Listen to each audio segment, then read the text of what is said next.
easy things that a lot of athletes are leaving on the table is like speaking money, right? But the key to speaking is like, we all have a message, we all have a story. The key to speaking is how do you get those dang engagements? Where do you get those engagements? And so a lot of athletes have a great story. They've got triumph, tragedy. They've got all of that, but they don't know how to market themselves appropriately to get people to say, I want you to come talk to my group. I want you to come talk to my company. Or I want you to do this. So that's one thing. The other thing is that athletes don't typically go into publishing or production early enough, right? So selling your knowledge, monetizing your knowledge, whether it's through your books, through podcasts, and truly monetizing that like you would as a free agent, right? You would sell airtime on your show and those kinds of things that I think athletes have a huge opportunity to do that a lot of them are doing now. Maybe 10 years ago, they weren't doing that. But a lot of people have podcasts now, but they're not getting paid for their podcasts. Got off Shark Tank. The show aired on July 6, 2021. Thousands of orders. So let me tell y'all how this feels when you got thousands of orders coming through Shopify. It's like, if you have the sound turned on, it's like ding, ding, ding, ding, ding. It's like a cash register just all night, right? So I was like, oh, this is so good. Woke up the next day. What? Got a call from my co-packer, the people who mix your drinks and sell your, put your things on the production line, that the bottles, because it was a liquid at that time, the bottles were sitting in the middle of the Atlantic Ocean. Two things you have to do when you're kind of afraid to leap into stuff. Number one, say yes before you can get scared. Say no. Yeah, before you say no. Wait a minute, did I say yes? I didn't mean to say yes. I didn't mean that. No. You can't get it. So say yes more. Okay. And then the other thing is ask yourself why you care so much about what people think. Literally. What are you scared of? You're scared of, most people are afraid of criticism. They don't like the feeling of criticism. But again, you're too invested in their criticism, right? Yeah, their opinion of you. So you have to, Dr. Wayne Dyer said, you have to divest, stop being so invested in the opinions of other people. Nothing is promised. Time is not promised. So you better get out there and do your thing. Yeah, and it really catapulted me to like, what are all the things I want to do? What are all the things I'm good at? And people would be like, oh, I see you're always doing this. Oh, girl, you get somewhere and sit down. You got blah, blah, blah. And I remember thinking, I'm not listening to y'all at all because I'm the girl whose mother died a day after she left the country. Yeah. So y'all can say what y'all want to say about sticking to one thing and doing this and only doing this. I've never listened to that because I don't know how much time I have. So I go after everything. If it comes into my head, I'm like, I'm going to do something with this. Austin's a great place for the WNBA because we are the only city on the list of applicants that has a ready-made audience of women's basketball. Like, meaning they're currently already watching. Yes. A lot of these other cities are saying we can get people there, and maybe they can. Maybe they can pull people out of the air and get them to come there. Sure. But we are the only city that actually has a community that's watching women's basketball right now. Yeah, watching UT. That's right. Yep. So there are other cities that are wonderful. They're amazing. They have great corporate sponsorships. That's part of what needs to happen. But ultimately, you need cheeks in the seats. Yeah. And we have those. So that's why I think Austin is the most ready.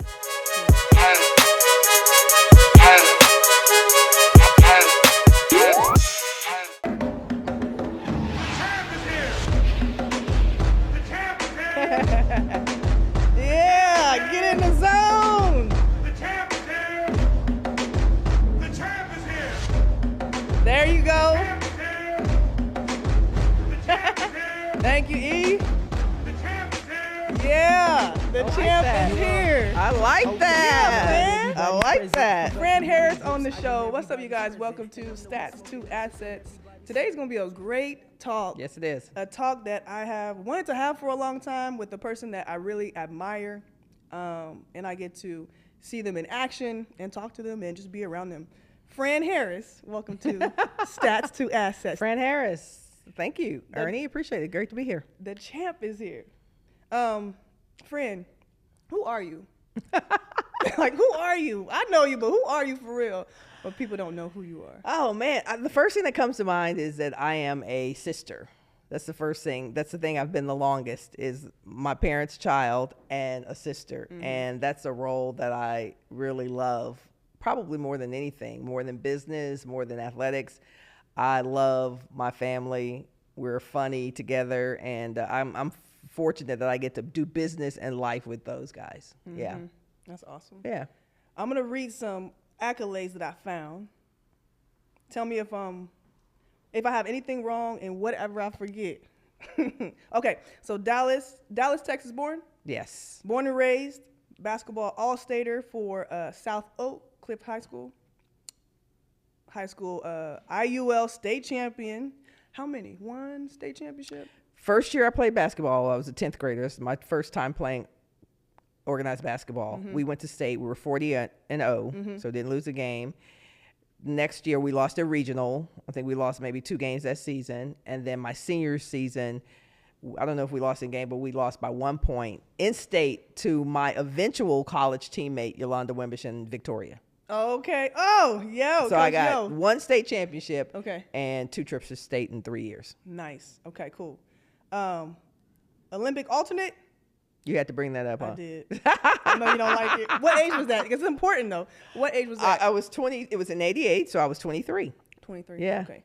Is that like was it a 25 and under team? Or no, that was the Olympic team. The Olympic team. The Olympic team. See, this is important. This is very important. Like you are 1 step from going to the Olympics. Okay. Definitely got to talk about that. University of Texas alum, 1986-87 championship team. 85-86. 85-86. Yeah. Oh, man.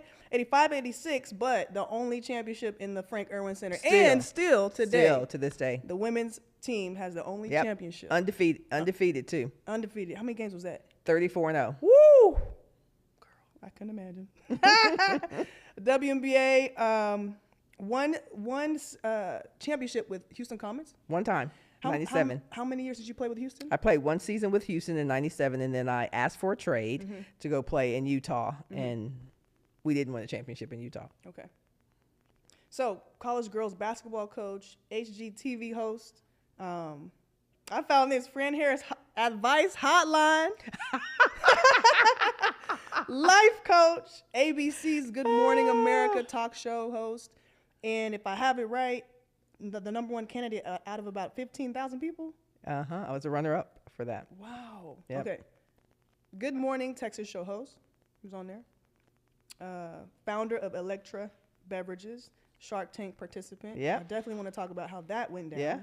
ESPN sports announcer, radio and TV.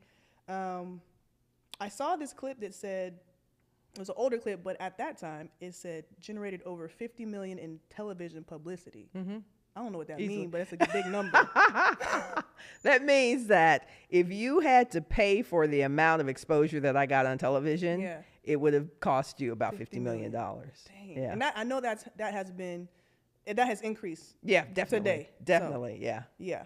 Probably well over 100 now. Definitely. Author, speaker, entrepreneur, superwoman. The champ is in the building. Anything pivotal I missed? No, I mean, I'm sure we'll get to it if you did, but those are the main things, just been an entrepreneur most of my life and love business, love being out front in terms of trends and those kinds of things. So let's talk about some of that stuff too. Yeah. How do you go from very successful athlete to entrepreneur? Like, have you always had that entrepreneur mindset? How did you get into that? So I was 9 years old. And like most kids when they're younger, they want to do one thing 1 week, and then 2 weeks later they're into something else. So I was like soccer, softball, skating, whatever. And then I decided I wanted to sing in the choir at my church. So I go to my mom and I'm like, Mama, I want to sing in the choir at church, and then the robe cost $75. She was like, okay, with softball the other day, it was this. You're going to have to get the money, find the money yourself. You're going to figure out how to make the money yourself. And I was like, make the money myself? How am I going to make money? $75? Like, I'd never seen that much money in my hand unless it was my birthday. So my mom's like, oh, do what you want. So I figured they were selling like the ice cream truck. You remember the ice cream truck in your neighborhood? They would sell cookies. Now that I said, I'm going to sell snow cones. Okay. So I said, here's a list of things I need. I need ice, I need cups, and I need flavors, cooler. That's what we need. So we got all those things. I asked my mother to advance me that money. We go get the stuff. We set up the stand. Yell outside, "Hey, Kool-Aid!" like they used to do in the old days. Here's what we got. and people started buying 25 cents for like one flavor, 50 cents or whatever. So that was like May. So right after school was over, and then we go back to school in August or September, and I had sold like $1,500 worth of snow cones. What? And I always tell people, like, I wanted to sing in the choir at church, and I had the mother who wouldn't give me money for Jesus. Like, that's who my mama was. I ain't giving you money. I don't care if it's for Jesus. You ain't getting this. You're going to have to work for it. But that taught me that, number one, I didn't have to rely on someone else for my livelihood, right? Because when you're a kid, especially back then, maybe not now, I mean, if you had money, it was because your parents gave you money, unless you had a paper route or you were cutting grass and that kind of stuff. So I learned to rely on myself and to figure out that everything I needed inside me, like if there was a problem that was happening out here, that was economically related, I could solve it. You know, I could figure out how to make money. And that was a huge start to my entrepreneurial journey. Yeah. How old were you then? Again? 9. That's crazy. I remember having a paper route too. You did? I don't know how much money I made, but that's really cool. But it was early in the morning, I'm sure, when you had to get up. Oh yeah, it was like 3 o'clock in the morning. Those the stack of papers hit the door, and my mom would be like, "Come on, roll them up, put them in the bag." And that was cool. How long did that last, by the way? I don't know. Not long. Not long. Probably 'Cause 3 o'clock in one the morning? summer. Yeah, I wasn't getting up. What's the money that you think athletes are leaving on the table, whether they're current athletes or retired like me? Yeah. I played for 8 years, and I just played. I didn't really use my expertise or my brand. Yeah, for sure. One of the easy things that a lot of athletes are leaving on the table is like speaking money, right? But the key to speaking is, like, we all have a message, we all have a story. The key to speaking is, how do you get those dang engagements? Where do you get those engagements? And so a lot of athletes have a great story. They've got triumph, tragedy. They've got all of that, but they don't know how to market themselves appropriately to get people to say, I want you to come talk to my group. I want you to come talk to my company. Or I want you to do this. So that's one thing. The other thing is that athletes don't typically go into publishing or production early enough, right? So selling your knowledge, monetizing your knowledge, whether it's through your books, through podcasts, and truly monetizing that like you would as a free agent, right? You would sell airtime on your show and those kinds of things that I think athletes have a huge opportunity to do that a lot of them are doing now. Maybe 10 years ago, they weren't doing that. But a lot of people have podcasts now, but they're not getting paid for their podcast. Yes. They don't know how to make their podcast an actual show. And then they don't know how to package it and go and say, hey, this is what I have. I do something that's going to deliver something to a specific audience that you want. I interview athletes who, have been successful on the court and off the court, on the field, off the field. And here's what's in it. We're delivering 100,000 impressions every week. These are the people who are watching it. Talk to people from a standpoint of, as an advertiser, as a producer who has inventory on their show to sell to people who might want to be advertisers. So selling for ads. What about sponsorships? How do those come into play for podcasters? Yeah, so it's all about the eyeballs that you're getting. It's all about the audience that you're delivering. So, like, a lot of people will start talking about their show and like, it's really good and an advertiser or a sponsor is just like, yeah, but how many people are watching, right? How many people are watching? What are the demographics of those people who are watching? Because those are the people that I want to get in front of, right? And then so it's like, okay, how do you figure out what that amount needs to be? So let's say if I'm doing a show every week and 200,000 people are watching, I would deliver some fraction of that 200,000. So maybe 5 cents an impression or $1 an impression, depending on so you can come up with your numbers when you start to talk to partners and advertisers. But once you get somebody, and here's the thing, let me cut myself off. Once you get a sponsor, nobody has to know what that sponsor paid to be on your show. Okay. Because all other sponsors want to see is that somebody has taken the leap of faith to be on your show. Got it. So they're gonna follow. So they're gonna follow. Yeah, exactly, absolutely. Okay. They don't want to miss out. So they're like, oh, I need to be on this show because that brand is on there. Then I need to be on there too. That's interesting. I see a lot of NBA guys are having podcasts, and I don't know if you've seen it. I saw a clip of Sue Bird and her partner Megan. Yeah, Megan. I don't know if that was their podcast or just some show they were on. Yeah. But I'm like, oh, I love it. I love to see more female athletes and athletes in general. Getting into the podcasting. So that's really cool. How do you approach winning as an athlete? Now? Yeah. In life? Well, I'm gonna ask that next. Okay. But just when you were an athlete, how did you approach winning and trying to find success for yourself?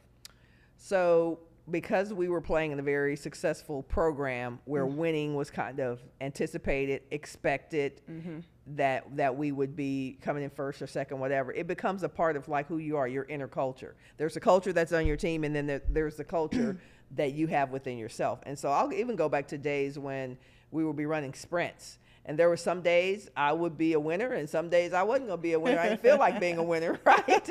We got 31 seconds to get back from the suicides, and some days I was not going to be a winner. But I started to realize that I had the power in me to do that, right? Like there were different days where I was like, I'm just killing these suicides. And then there were days I just mentally did not feel like doing it. And there was nothing wrong. I just made a decision I was not going to win. And a lot of people think, you know, this is something like it's internal, it's whatever, it's some people just don't have. It's like, no, I made a conscious decision when I did make suicides. Yeah. And when you realize you have the power to either win or lose, and if you decide, you know, you like the feeling of winning, if you like the rewards of winning, then you do what it takes to do that. And so for me, it became a mind game with me as to, you know, I wasn't going to miss suicides. Like my leadership was more important than me coming in last or not coming in, running with the guards. Like sometimes you run with the post players if you were a post player. And I was like, no, I'm going to run with the guards. Yeah. Because that brought my expectations for myself a lot higher. So winning became a thing for me, probably a conscious thing in life when I was a sophomore in college. When you were playing, were you trying to, everything was winnable? Like it could be right, just this possession or this drill, you know, not just the game, but like for me, I tried to start really focus on what we were doing and do my job and win and help my team win. And then that kind of spiraled into winning games and being much more successful with the team. I have a good friend of mine, Clarissa Davis Reitzel, who also played at Texas. I remember her telling the story when she came on her recruiting visit at Texas, and we had like a picnic or something at Coach's house, and then we went out and like at a park or whatever, and she said she remembers watching us do whatever we were doing, hack-a-sack, spades or whatever. She said, and it was so competitive, and she was like, wow, like I don't know what to do with this. Like it didn't matter what we were playing. There had to be a winner and there had to be a loser, right? Somebody got to lose. Somebody got to lose. Like it ain't about the winning. Like somebody got to lose today. Yeah. And I remember her saying that was the culture. She walked into a culture where it was like, you get your butt out here and you compete. If we playing spades, if we playing checkers, everything was a competition. Yeah, that's awesome. Yeah. I feel like you take that same mindset to entrepreneurship and business in your career.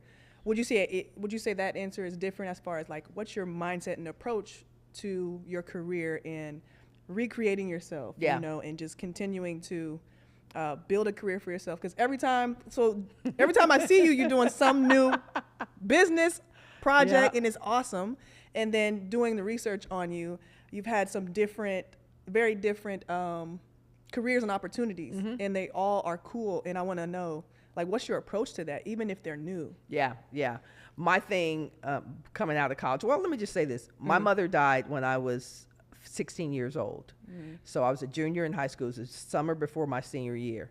And I remember, and it was unexpected. So my mother wasn't sick. I didn't have time to prepare for it. Like, she took me to the airport. I went to Mexico. The next day she died. So I'm out of the country. My mother died. So I remember, I don't think I put it into the words that I put them into when I became an adult, but I do remember thinking how devastating that was and how I hadn't gotten a chance to prepare for it, and nothing is promised. Time is not promised, so you better get out there and do your thing. And it really catapulted me to like, what are all the things I want to do? What are all the things I'm good at? And people would be like, oh, I see you're always doing this. Oh, girl, you get somewhere and sit down. You got blah, blah, blah. And I remember thinking, I'm not listening to y'all at all, because I'm the girl whose mother died a day after she left the country. So y'all can say what y'all want to say about sticking to one thing and doing this and only doing this. I've never listened to that because I don't know how much time I have. So I go after everything. If it comes into my head, I'm like, I'm going to do something with this. As a matter of fact, in 2007, I launched a magazine called Collegepreneur. Okay. So it was the first magazine ever for college entrepreneurs. And I remember, like, it was extremely expensive. In 2007, I mean, we can have Amazon print our magazines now. Yeah. Right? Yeah. But literally, I had to pay for editor, content, printing, shipping. Like, it was like 30, 40, 50 grand. Wow. Right? And I remember doing that, and it felt like it was ahead of its time. Right? And it was, because I do stuff like that. Even though nobody's done it, like, this is what I do. Yeah. So I did the magazine.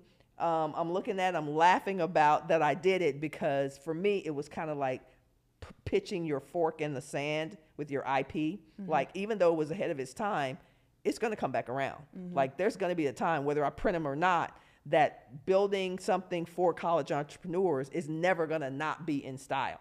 So go do the thing. Like, I got my magazines, like I had hundreds of magazines in my garage, and I just laughed. I got some out last week, and I put 4 of them, and I took a picture of it, and I was like, this was a cool thing that I did. And now I get to resurrect that thing. And what I did back then was just use it to catapult me to speaking engagements. So I just told people, the founder of Collegepreneur, but all these colleges started inviting me to speak. Really? Dope. Yeah, on entrepreneurship, right? Because she's the founder of So there's always something I'm thinking about it. It's not exactly what you see. It may be partly that, but there's something behind it, and the reason that I launch, ideas all the time. When did you start speaking?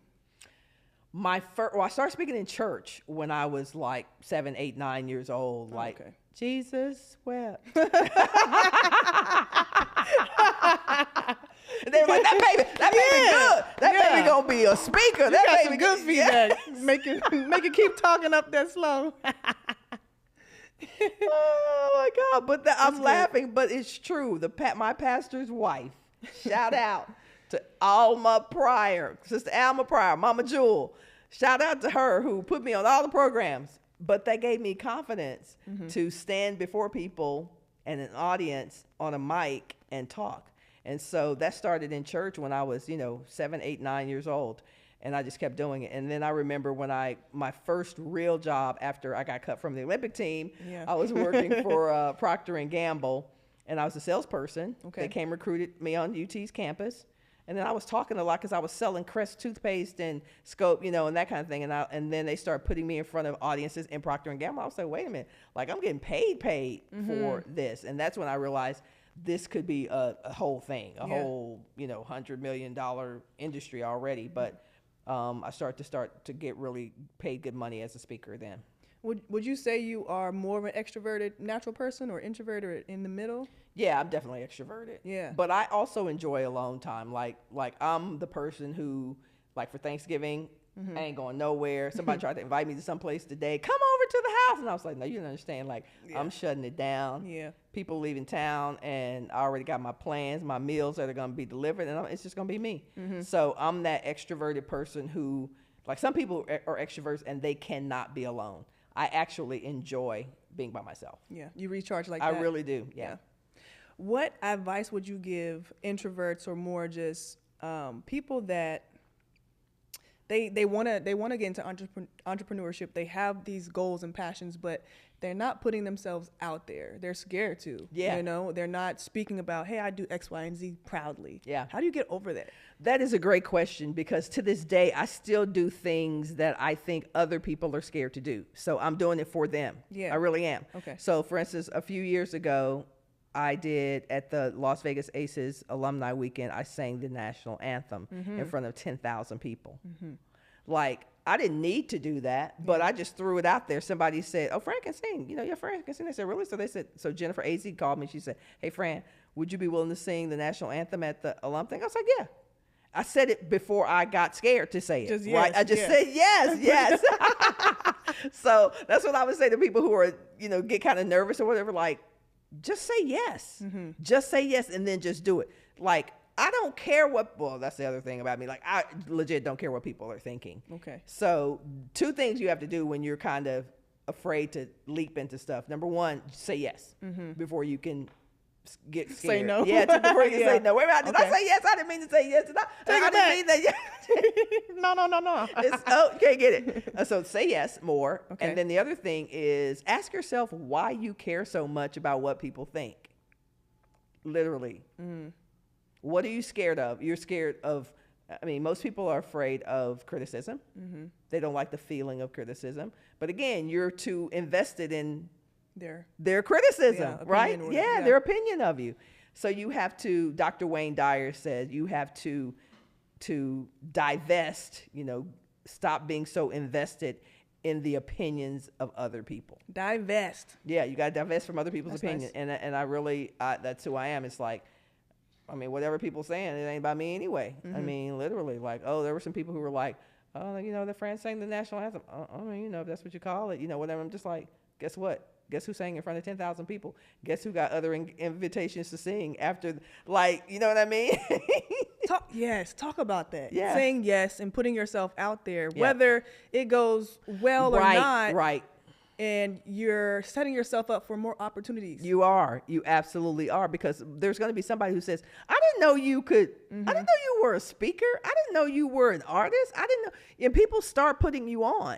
They start inviting you to stuff. And then, you start putting that on your website, adding it to your bio. Yeah. Like, I just started the character that I do, Sister Roni. You know Sister Roni, baby. Sister Roni. Come on in here, baby.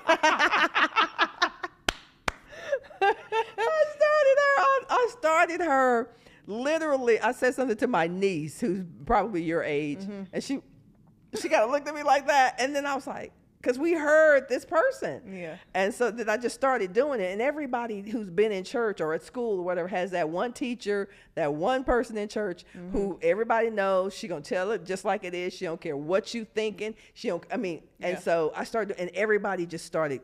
They gravitated to her because they know her. So I created Miss Roni, and then within a year I'd done a movie. We just shot a movie of hers in January, and now she's a whole thing. I mean, it's kind of like Medea, right? Yeah. She's a whole industry of her own if I decide to do that. But that came about just from just playing around with people and watching people's response to some of the things that I was doing. But it's about putting yourself out there. Miss Roni's not for everybody, just like Medea's not for everybody. You're not for everybody. I'm not for, but you will find your audience if you put yourself out there. You won't find them if you don't do that. If you don't do that. Yeah. I'm curious, what has been your biggest failure, if you see it in that way, right? Or something that you were planning to do and it really didn't go your way? Oh, good question. Let's talk about the Olympics, because you have to understand, when you were in the USA national team system, there is a system. You start at the sports fest and you keep matriculating through the thing, and you pretty much know who's going to be on the Olympic team because these people have been in the system, right? And so for 4 or 5 years, I'm on the top USA national teams.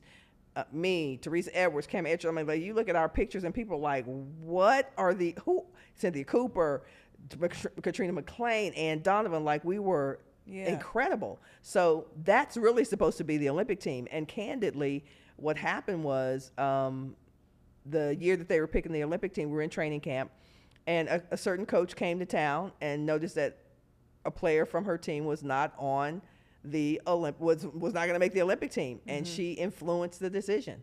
Like, so on one hand, good for you, come in and make sure your player got in. On the other hand, I'm looking at the coach who is coaching, like, you gonna let this happen? This is how this is gonna go. So I didn't make the Olympic team that year. I was the last person cut from the Olympic team. And when you plan my summer was planned. Right? So I'm like, I put all my stuff in my apartment, get here my keys, take care of my stuff, all this stuff like that, because I'm going to Seoul, Korea. And then when that didn't happen, I literally, there was a month, like, I didn't even know what to do with myself because I wasn't supposed to be home. And you feel, so I don't know how you feel as an athlete, but there's a level of embarrassment that you feel. And I felt that way. I was like, I was supposed to. You said, I'm thinking about the coach, like, you put it in the paper. Fran Harris is the best player in training camp. Wow. Behind Teresa Edwards. You know who Teresa Edwards is? Yes. So, like, I'm sniffing on tea. Dang. Like, yes. How you go from best to ultimate? Exactly. Ooh. So there's that, all the buildup and all that, and I was embarrassed, and I really didn't have anything to be embarrassed about, but that is how you feel. You feel exposed. And I felt exposed. I was like, God, everybody's gonna be asking me why I didn't make it, and I know this is what everybody feels. Everybody feels when they do stuff and they kind of fall short. So that was probably the most public failure that I ever had. And when I think about what we're doing now, I know we're going to talk about the WNBA. Like I just did a lot of press and everything, and people were like, but what if you don't, somebody said, but what if you don't get the team? But what if the team doesn't come to Austin and you've done all this press? And I'm like,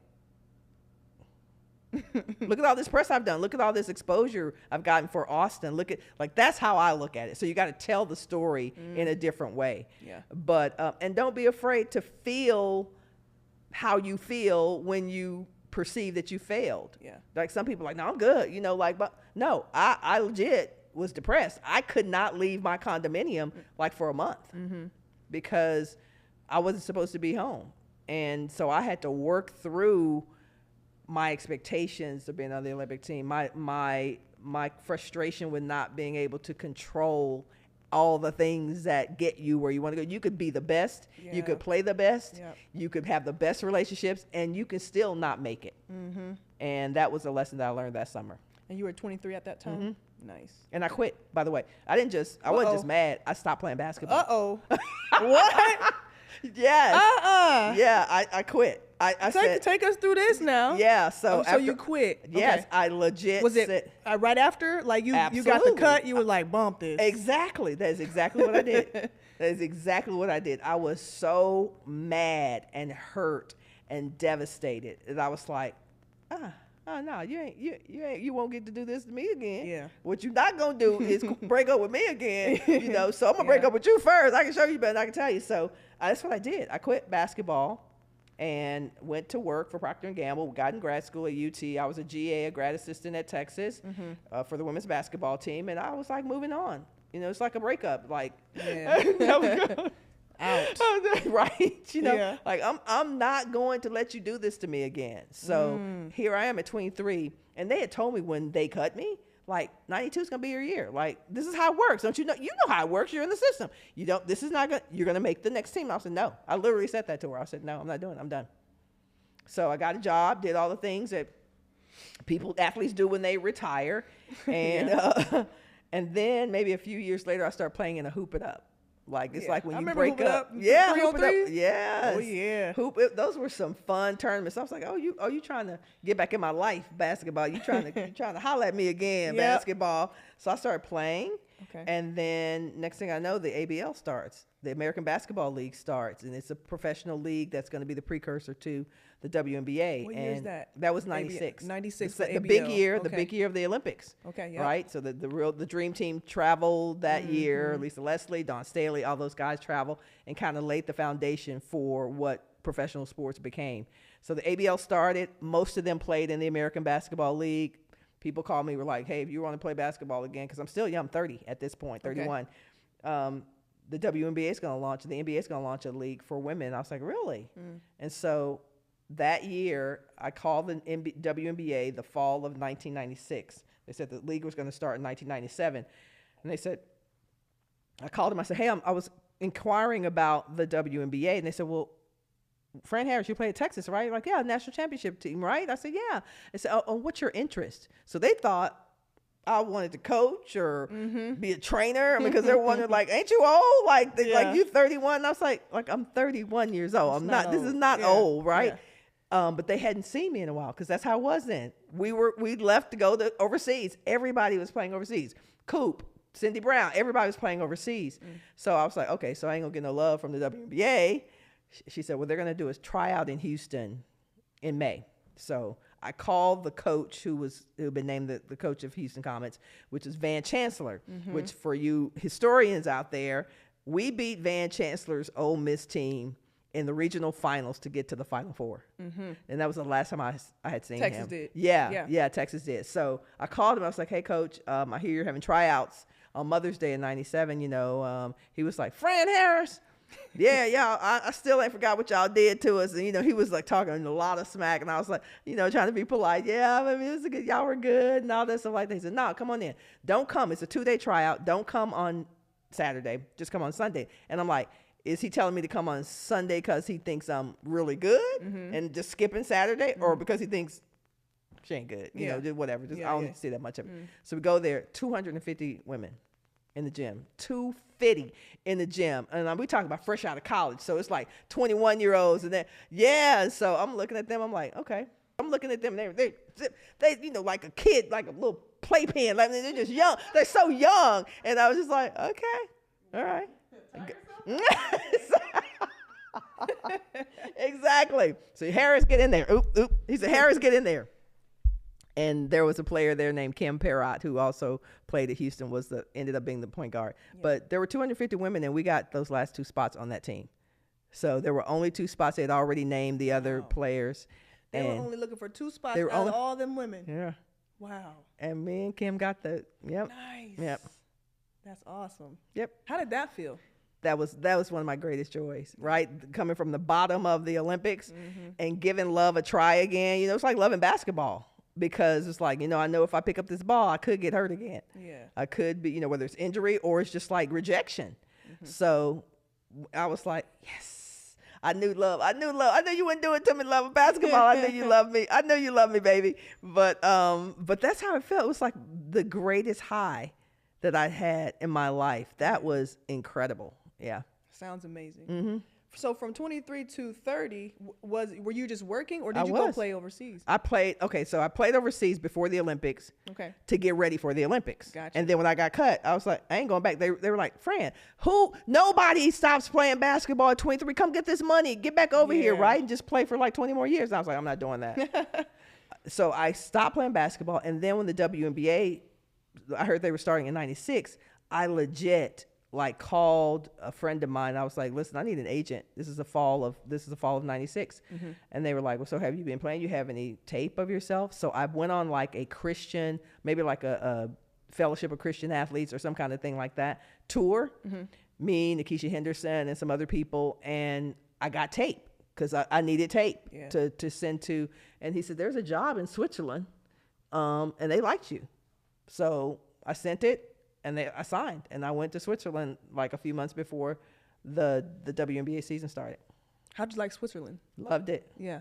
expensive. What they speak? What language do they speak? Oh, they speak German, French? Oh, okay. French, Italian. Oh, they speak Yeah, they a do. lot over there. Because they're so on the cusp of all those countries. They spoke all of that. Okay. How was that getting around town if they speak in 4 different languages? So you might go into a store and they'll be like, "How the Italian?" I'm like, "Okay, I speak Italian. Can you speak Italian? I can do that." Okay. And they speak English, right? Because it's important for them to speak English in those countries. So I didn't speak German. Sie sprechen Deutsch. I didn't speak German, and I didn't parler français, you know. But I did speak Italian from when I played there before. Wow. And so I would just speak Italian there, and it was amazing. I had a good time. I played there 2 years, actually. 2 years, okay. Mm-hmm. How long did it take you to speak Italian? Was it the full 2 or like? So when I went to Italy, when I was just 22 years old, that season heading into the Olympics in '88, I started learning Italian because I didn't like not knowing what people were saying. I know. Right? I know. You go into the locker room, they're like, and then they kind of look at you, and I was like, you know what? Give me about 30 days. Give me about 30 days. Look at these books. Y'all ain't gonna be talking about me for long. I hired a translator. I hired a tutor. Her name was Alessandra. I love you, Allie. And she was working with him in my Italian. And this is so amazing. So one day I walked into the locker room, like in practice, and the Italians were in there, of course, smoking and about to take a shower. Europeans, right? Man. Like, how y'all do that and we running? Right? I'm dying. I can't do it. Oh, my God. I'm taking off my stuff, blah, blah, blah. And they're speaking Italian. And then I just jumped in. I just said, you know, and they were like, I said, and I just walked to the shower. Bet you won't be talking about me no more. Say nothing no more. Got him. Exactly. It was just like that too, and I just got up, grabbed my towel, and walked into the shower. Good. What you're not gonna do is talk about me in Italian today. Yeah, it was fun. That's one of my biggest regrets is not immersing enough in like learning how to speak a language. I was only in a country like one season, so it wasn't there. But still, no excuse. I played 8 years. So it's like I should have learned. I still want to learn another language. Yeah, great. Talk about really quick. What do you think about the importance of for Americans to speak multiple language, not just English. Yeah. Especially in entrepreneurship. Yeah, for sure. Like, so even when I was in Italy, all of the other Americans, they didn't want to do it. You know, they need to speak English. They need to, and I was like, that is tired. That is so tired. Come on. Yes. We're in Italy. I mean, it's one of the most romantic countries in the world. Like, getting treated like queens. Speak the language. Well, they need to speak this. All I need to know is how to get my money. I'm like, okay, fine. But the lesson I learned was, even though my Italian was it was a little ratchet sometimes because you don't know how to conjugate stuff. Yeah. They appreciated the effort, and that's the business lesson is people will appreciate the effort. I got sponsorships. I had a restaurant. I never paid for my food. That's what I'm talking about. Go shopping. I don't pay for my groceries. And it was because I was among the people. I was being one of them. Yeah. And, you know, in the meantime, some of my other friends in other cities in Italy were like, you know, they would complain about the food and, you know, what is this and what is that? And they got treated that way. They were treated well because they played basketball, but outside of that, I never paid for anything, ever. Yeah. So now when I get my salary, I'm getting all these other benefits, my car, my gas, my travel, my whatever, because I have said, I'm one of y'all. Yeah. I'm one of you, and I want to be a part of this family. And from a business standpoint, that's what we need to do with the people that we serve. That's honestly one of the reasons I created Sisteroni, because I think sometimes people see us as athletes, as podcasters, as whatever we are. I'm a television person, and they put you, you know, like on a pedestal, and they think you're so different than them. And so I found that for me, the humor, what I did in Italy, which is like being just regular, really helps draw people to me, and therefore they want to be served at a higher level with me. So athletes today, or professional basketball players, men and women overseas today, should kind of follow the same steps. Yeah. Right? Yeah. Get in it. The assimilating, right? Yeah. Get in the culture. Get into the culture. Yeah, get into the culture. You know, learn. Like, I coached a team when I was there in Italy. I coached they called them minis, but that meant like the little league. Yeah. I coached a little basketball team. When I was in Switzerland, I did that, and I coached a men's pro team in Switzerland. Oh, wow. So I got into it. I really got into it because, you know, when you spend a lot of your life there, you got 2 hours of basketball practice. That's pretty much it. And when you first get there, the first year that you're playing overseas, you don't know what to do with the other 20 hours of the day. You have no idea. You're just sitting in there watching TV. Playing the game. Playing the games, yes. Man, we had so much time. Yes, we had so much time. So I needed to, and at that time, it was my first time like literally being really far away from home. So it was hard. You know, there was no internet. Like, now they have internet, they got whatever. It's probably easier. But think about it. Calling my family was going to be a $500 affair. I mean, it was going to be a lot of money. I was only going to see them at the break. Like, it was tough being over there. So that was another reason, honestly, that I immersed myself in the culture, so that I could, you know, get some of this loneliness that I felt and just being away from I was homesick. Yeah. And I remember one time I had a stalker. You want to hear about my stalker? Yeah, stalker in Italy. Let's go. Listen, I had a stalker. So people, you know, at the end of the game, people coming up, hey, Francesca, and you're signing, and they're signing stuff and all this stuff like that. And you know, you try to be nice to people. You want to be kind to people. And so, you know, I was like, okay. And people were like, Francesca, you know, we should go have, you know, whatever. So I went and had this like dolce with this woman, and and then like a coffee. Yeah, no, it's a little like a sweet thing. Sweet thing, okay. It's happened with a guy and a gal, a guy and a girl. So I went and had this coffee with this woman, and she's, oh, I just think you blah, blah, blah. So I was like, yeah. So I'm thinking that's it. Yeah. You know, like we cool. Like, it was just a little friendship thing, whatever. She came to my apartment, knocking on the, you know, ringing the little doorbell, whatever. And I'm like, child? Like, right after what? the Dolce? Yeah. Like, Don't say what we got going on. I said, who is it? And then she was like, she was like, just come down for a second. And I was like, I'm not coming down there. Yeah. Like, I'm not coming down there. So I called my general manager. I was like, this chick is outside my door. She blah, blah, blah, blah, blah, blah. He sent somebody over there. Same thing next week. Same thing. Something happened with the guy. And I'm like, so now I'm coming down these stairs you know, I Yeah. need a gun. Yeah. That's how we do it at my place. Like it was crazy. And it was even crazier because you're in another country. Yeah. Like You don't it know was what's happening. wild. It was seriously wild. But she you know, she got over it. He got over it, and they'd be at the games. Like Interesting.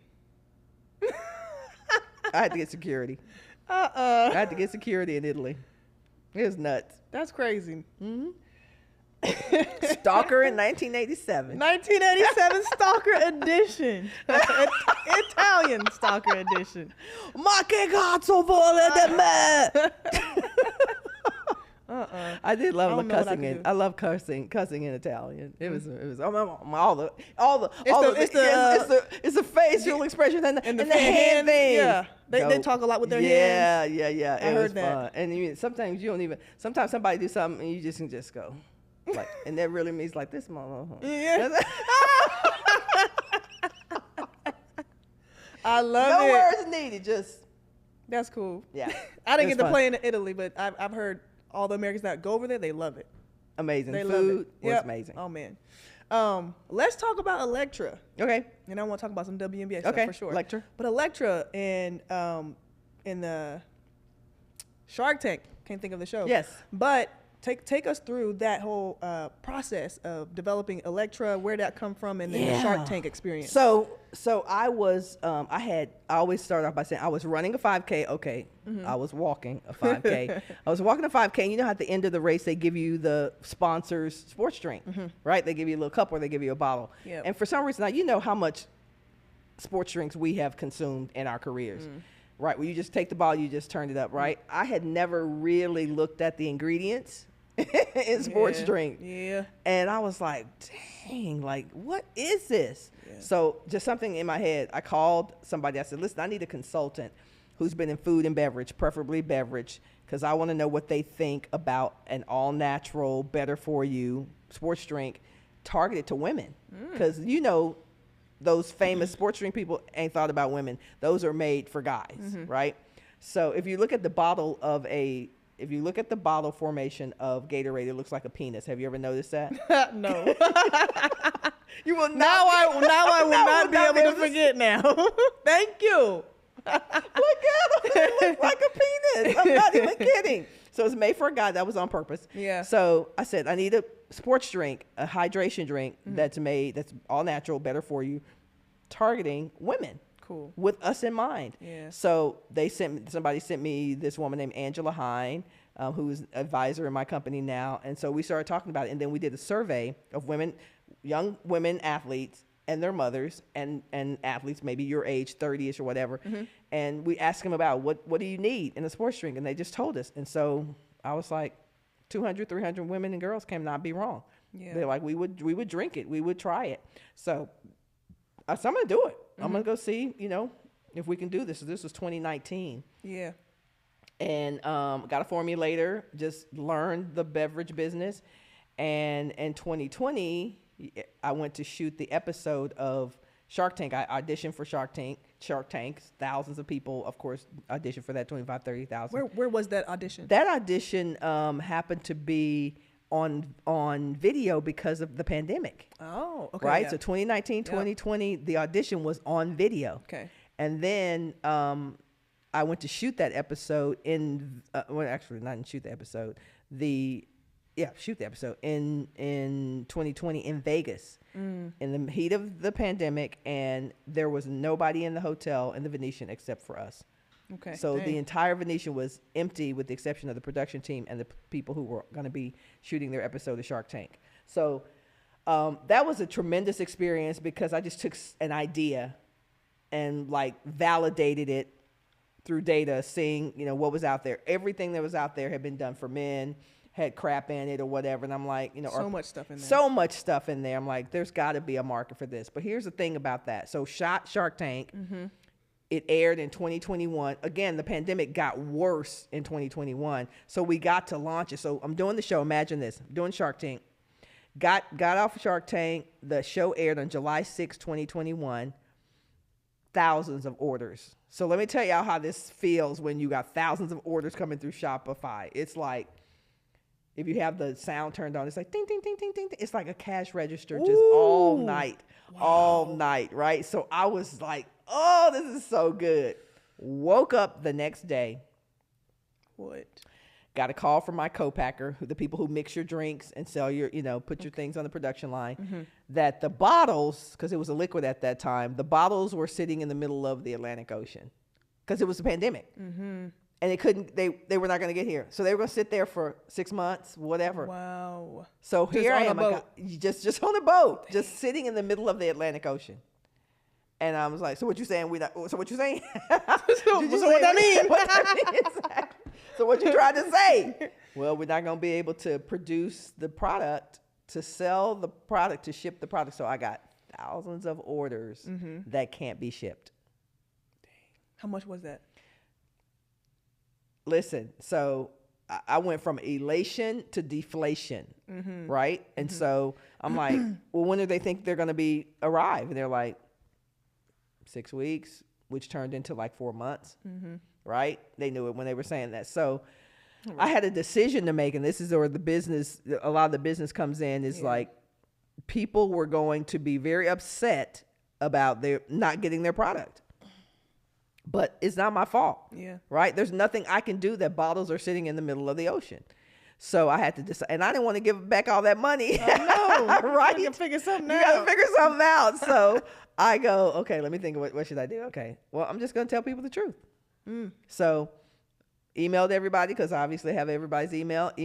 I'm going to go live. I went live every Monday for like 3 months. Okay. And was like, here's what's happening. Here's the update.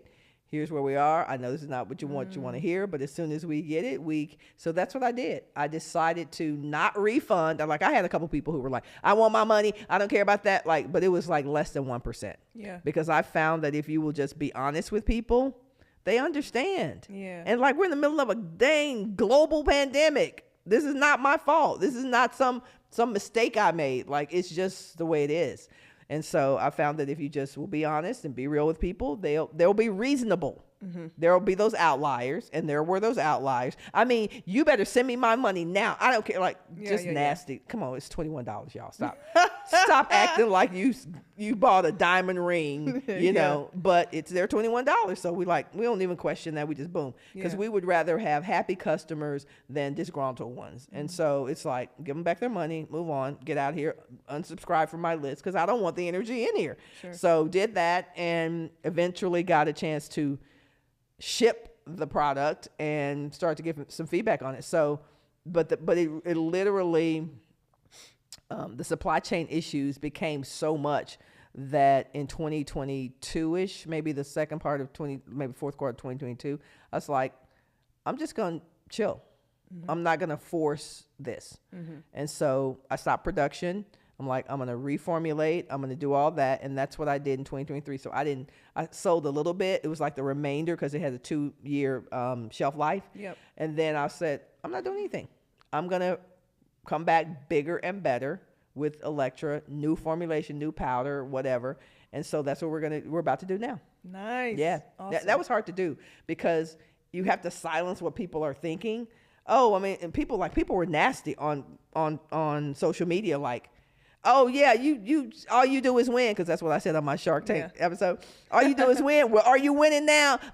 People were just nasty, right? Negative, yeah. It's just negative. Well, are you even still in business? Blah blah blah. And that will kill some people. But if you've already conditioned yourself not to care what people think, I just kind of chuckled. Yeah. I was like, I'm gonna win. And I'm gonna do it the way that I want to do. So we're relaunching in January. Nice, congratulations. Thank you. That's exciting. Yes, it's very exciting, and it is dope. It is good. I'm gonna give you some, and you're gonna have to do a little review on here. We will. We got some new flavors: watermelon sour, lemon cucumber, and they are delightful. Okay, I'm excited. Me too. Excited.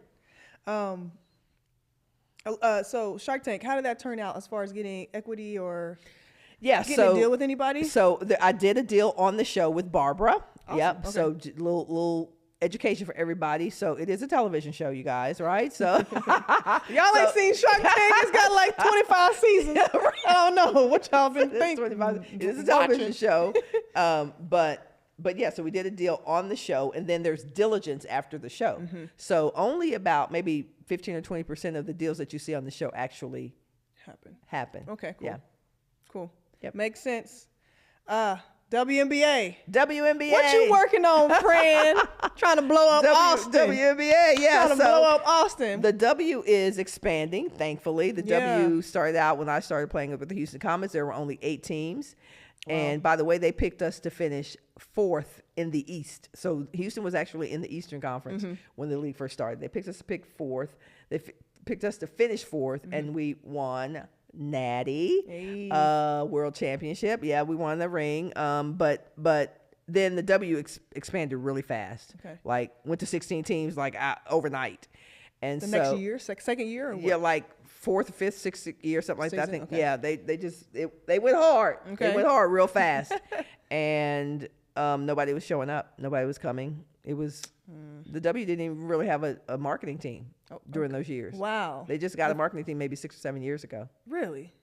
So yeah, so I know, right? Why they be doing us like this? No. So they everything started getting better. College basketball has gotten better and all that, and so W had an explosive season this year.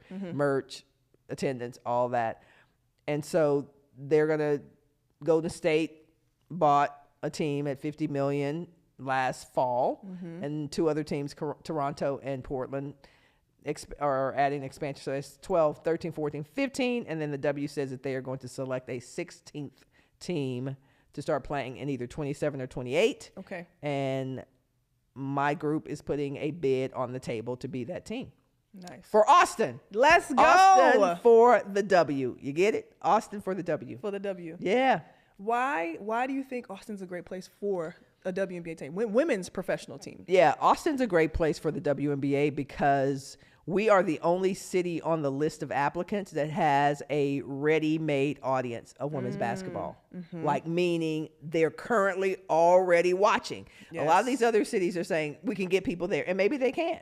Maybe they can pull people out of the air and get them to come there. Sure. But we are the only city that actually has a community that's watching women's basketball right now. Yeah, watching UT. That's right. Yep. So there are other cities that are wonderful. They're amazing. They have great corporate sponsorships. I mean, that's part of what needs to happen. But ultimately, you need cheeks in the seats. Yeah. And we have those. So that's why I think Austin is the most ready. Cool.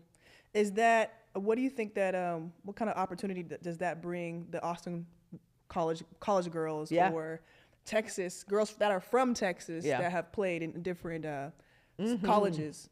What kind of opportunities is that bringing for them?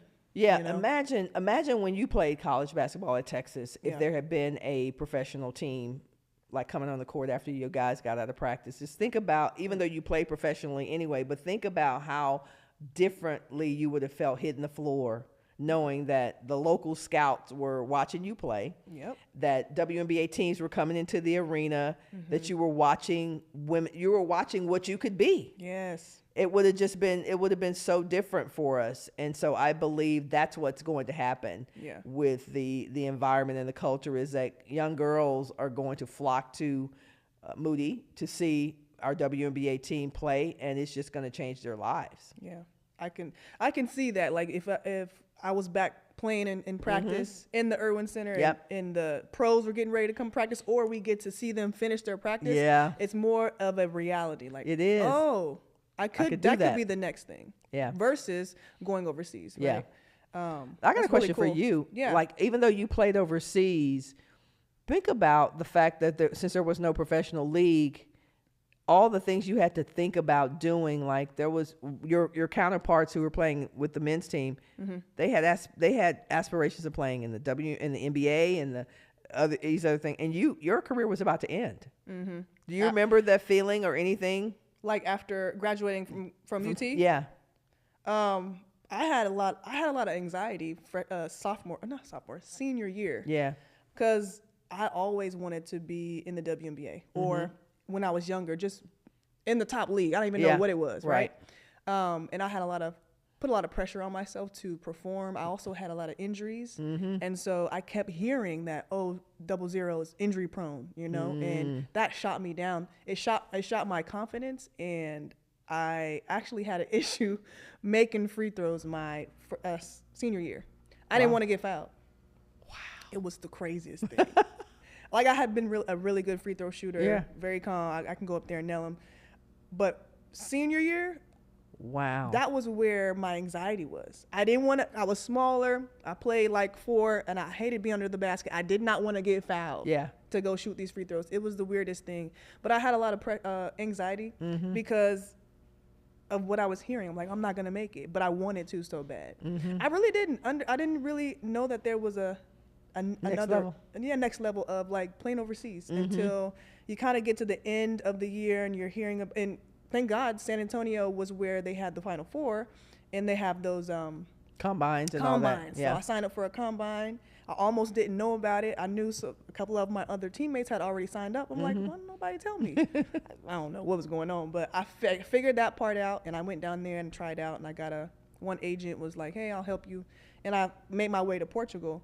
Almost didn't even go to Portugal because I had a knee issue, and I was like, I don't even know if I want to go, but I said yes, and it turned into 8 years. Wow. It was a struggle. Yeah. It was a struggle physically of a career, but I loved it. Yeah. I absolutely loved it. So free. So free over there. I was lucky. You be balling over there. Balling. Yeah. Lucky to find, like, retirement was hard, but I was lucky to find right after college what I wanted to do and love to do. Because I feel like it's kind of reverse, where kids may graduate and they kind of like, what are you going to do? They're trying to figure their life out, and maybe for that 20 to 30 years, that decade, you're still trying to figure out career. For sure. I knew what I was doing what I wanted to do, and really didn't think about what was the next step. So that was a regret, but it was life. I didn't know any better. Yeah. But I think I'm so glad you're doing the work that you're doing and bringing that team to Austin. I know it's gonna happen if your name is on it, you touching it. I know it's gonna happen, and that's gonna be like amazing for these girls to see that. They see us playing, but then they get to also see the pros, and for us, it gives us another reality of like what we could take that our skills to be. Yeah. Even if it's not playing, maybe it's coaching, maybe it's being some part of operations of the WNBA or of another women's professional team, if they still want to stay in that type of industry. Yep. So that's awesome. Yep. Yeah. What else you got going on? That's enough. I mean, that's enough. Raising $200 million is fun. Woo. And knowing that we are creating something that's going to really bolster the economy. Yeah. Young women and young men will get to see what they can become. They can aspire to be owners, coaches, trainers. I mean, the sky's the limit. Like, the sky's the limit. Don't just be the product on the floor. Figure out how to participate, how to truly be included economically, and that's what I'm really looking forward to. Awesome. Are you into tech? Very much so. How so? I actually have a SaaS. You familiar with SaaS? Standalone as software that I'm developing now called The Right Call. So it's going to be sports tech. Ooh. Yeah. It's about officiating. Okay. Officiating. Okay. What else can we learn about it? That's it? I mean, I'm going to be an accelerator for it, and I'll be looking for a co-founder. So if you know somebody who wants to participate and be a part of a sports tech accelerator, let me know. Because, it was a graduate school project that I started when I was in McCombs. So it was like 6 years ago. And nobody wanted to pursue it, but I knew I would because it was sports. It's a sports tech thing. Basically, it allows you to go at the end of the game, log into your account, look at your calls, and see what your tendencies were. Like, when Ernie and Fran coach against each other, do you always call more technicals on? So it's a training, evaluating. Yeah. So leagues can buy it, conferences can buy it, and individual officials can be members. That's awesome. It seems like a gap. Because referees, umpires, the people that are running the games are always hated and forgotten about when it comes to development. Yes. Right? Yes. That's cool. Yep. It's called The Right Call. Yes. The right call. Please get the right call. Exactly. Make the right call. Make the right call. Yeah. Okay. Let's finish out with this one. What would you what type of advice would you give athletes that want to get into entrepreneurship to figure out what they're good at? How do they, you know, figure out what their skills are, gifts are, you know, aside from, hey, I played basketball, played football, tennis. Right. How do you translate that to the real world or business? Yeah. For I themselves? always tell people, if I could spend the day with you, I say, hey, I'm coming to Baltimore, or I'm coming to LA or whatever, Austin, and I get to spend a half a day with you, and we get to go do something that you love to do. You're not going to get paid for it, but it's something that you love to do. I guarantee you, in that 4-hour window, we would figure out what you love. So you can't get paid for it. Is it painting? Is it speaking? Is it like we're just going to do everything you love in that 4 hours? Then that's how you know what you love. Wow. Because you're not going to be motivated by money because you're not getting paid to do it. So, you know, maybe you and I would go somewhere walking downtown in Austin. Maybe you would start speaking, you know, telling your story to an audience. Maybe, I don't know what you would do, but I've never found that anyone that I challenge with that scenario who didn't figure out what they love to do. Wow. That's a good, I've never heard that. What would you do if you didn't obviously get paid for it? Yep. And we got 4 hours. You got 4 hours. You're taking somebody around. Yeah. That's cool. Yeah. Good way to think about it. Fran. Who is Fran? Well, we learned that today. Awesome. Thank you so much for Good being to here. be here. Thank you so much for doing what you are doing and doing it for other people so that they can see themselves in you. Thank you for doing that for me, because I watch you and I'm like, damn, I want to be like Fran. I don't know what the heck she's doing, but you just exude confidence and success, and you just look like you're having fun in your career, and I want to follow those steps. Great. Do it. I know, just do it. Okay. Well, Fran, anything you want to leave everybody? Yeah, I would just say tap in at WNBAAustin.com to follow the journey of bringing a WNBA expansion team here, because it's about to be lit. Yeah. Stats to assets, y'all. Peace. I'm going to see you when I see you.